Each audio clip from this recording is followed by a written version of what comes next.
നമസ്കാരം, ഞാൻ രജനി അഭിലാഷ്. ഓപ്പറേഷൻ സിന്ദൂറിലൂടെ പാകിസ്ഥാനിൽ കൂടുതൽ കേന്ദ്രങ്ങളിലും ഇന്ത്യ ആക്രമണം നടത്തിയെന്ന കാര്യം ഒടുവിൽ പാകിസ്ഥാൻ സൈന്യം തന്നെ സമ്മതിച്ചിരിക്കുകയാണ്. പാകിസ്ഥാൻ പുറത്തിറക്കിയ രേഖയിലാണ് ഇക്കാര്യം വ്യക്തമാക്കിയിരിക്കുന്നത്. ഇന്ത്യൻ വ്യോമസേനയും കരസേനയും നേരത്തെ ആക്രമണം നടത്തി എന്ന് പറഞ്ഞതിനേക്കാൾ കൂടുതൽ സ്ഥലങ്ങളിലാണ് ഇന്ത്യ ആക്രമണം നടത്തിയതെന്ന് തെളിയിക്കുന്ന രേഖകളാണ് പാകിസ്ഥാൻ പുറത്തുവിട്ടത്. ഇന്ത്യയുടെ ആക്രമണത്തിൽ പാകിസ്ഥാൻ ഉണ്ടായത് വൻ നാശനഷ്ടങ്ങളാണ്. ഈ സാഹചര്യത്തിലാണ് പാക് അധികൃതർ വെടിനിർത്തലിന് അഭ്യർത്ഥനയുമായി ഇന്ത്യയെ സമീപിക്കാൻ നിർബന്ധിതരായത്. പാകിസ്ഥാനിലെ ഭീകര കേന്ദ്രങ്ങൾ ലക്ഷ്യമിട്ട് ഇന്ത്യ നടത്തിയ ഓപ്പറേഷൻ സിന്ദൂറിൽ നിരവധി ഭീകരരുടെ കേന്ദ്രങ്ങൾ തകർത്തിരുന്നു. ഇത് സംബന്ധിച്ച വിശദാംശങ്ങൾ ഇന്ത്യൻ സൈന്യം പുറത്തുവിട്ടിരുന്നു.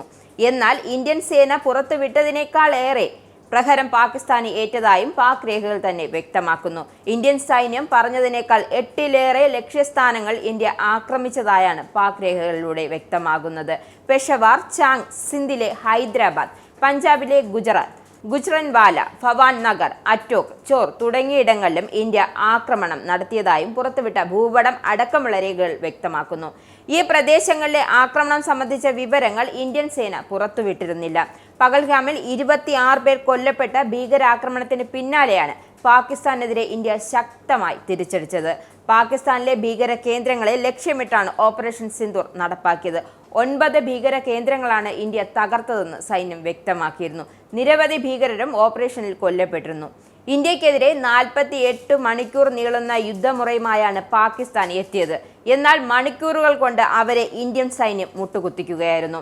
ഓപ്പറേഷൻ സിന്ദൂറിലൂടെ ഇന്ത്യ പാകിസ്ഥാനിലെ ഭീകര കേന്ദ്രങ്ങളെ മാത്രമാണ് ലക്ഷ്യമിട്ടത്. എന്നാൽ ഇതിനെതിരെ പാകിസ്ഥാൻ ഇന്ത്യയെ ആക്രമിക്കാൻ തീരുമാനിച്ചു. മെയ് 10 രാത്രി 1 മണിയോടെ ഇന്ത്യക്കെതിരായ ആക്രമണത്തിന് അവർ സൈനിക നടപടി തുടങ്ങി. 48 മണിക്കൂർ കൊണ്ട് ഇന്ത്യയെ മുട്ടുകുത്തിക്കാമെന്ന് കരുതിയാണ് അവർ തുടങ്ങിയത്. എന്നാൽ വെറും 8 മണിക്കൂർ കഴിഞ്ഞപ്പോഴേക്കും അവരുടെ പദ്ധതികളൊക്കെ ചുരുട്ടിക്കെട്ടി ഫോണെടുത്ത് വിളിച്ച് ചർച്ചയ്ക്ക് തയ്യാറാണെന്ന് അറിയിക്കുകയായിരുന്നു. പാകിസ്ഥാന്റെ പ്രവൃത്തികൾ ഒട്ടും പുതിയതല്ല. ഇന്ത്യക്കെതിരെ 1000 വർഷം നീളുന്ന യുദ്ധം നടത്തുമെന്ന് പ്രഖ്യാപിച്ച ആളാണ് അവരുടെ മുൻ പ്രധാനമന്ത്രി സുൽഫിക്കർ അലി ഭുട്ടോ. 1965 UN-ൽ നടത്തിയ പ്രസംഗത്തിൽ ഭുട്ടോ ഇക്കാര്യം പറയുന്നുണ്ട്. പാക് സൈനിക മേധാവി അസിം മുനീറിന്റെ പ്രസ്താവനയും അതിൽ നിന്നും പ്രചോദനം കൊണ്ടതാണ്.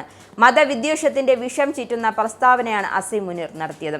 ഏപ്രിൽ 22-ന് മതത്തിന്റെ പേരിൽ ഭീകരർ സ്ത്രീകളുടെയും കുട്ടികളുടെയും മുന്നിൽ വെച്ച് അവരുടെ പ്രിയപ്പെട്ടവരെ കൊന്നുതള്ളി. ആധുനിക ലോകത്തിന് ഇത് ഒട്ടും അംഗീകരിക്കാനാകില്ല. ഈ ആക്രമണം പഴയകാല ഭീകരാക്രമണങ്ങളുടെ ഓർമ്മ തിരികെ കൊണ്ടുവരുന്നു. ഇന്ത്യക്കെതിരായ ആദ്യത്തെ ഭീകരാക്രമണമല്ല ഈ നടന്നത്. പാശ്ചാത്യ രാജ്യങ്ങൾക്ക് ചിലപ്പോൾ 1-2 ആക്രമണങ്ങളെ നേരിടേണ്ടി വന്നിട്ടുണ്ടാകാം. പക്ഷേ ഭീകരാക്രമണങ്ങളെ ഇന്ത്യയിൽ 20,000 പേരാണ് കൊല്ലപ്പെട്ടിട്ടുള്ളത്.